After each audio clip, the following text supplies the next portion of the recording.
بنده نشابوریم، یغما شاعرم، تا کنونم 2000 غزل سرودم، 900 روایی سرودم، در حدود 3000 بیت مثنویات سرودم. اصلا آرام ندارم، از کسی چیزی توقع ندارم، به کسی توجه ندارم. البته منو نمیشه گفت در مقابل فردوسی شاعر، ولی خب همینی که هست. حالا که وسیله فراهم و دوستان هستن، اگر اجازه میدن یکی از غزلهای خودمو بخوانم.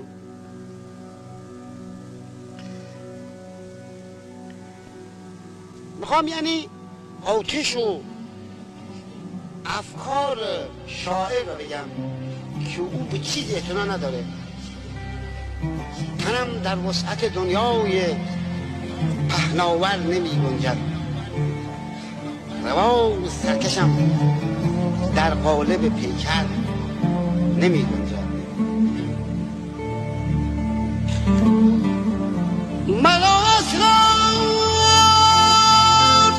از این گفتگو آشفتگیه، باید ببخشید. مرا اسرار از این گفتگو بالاتر است، اما به گوش خلق از این حرف بالاتر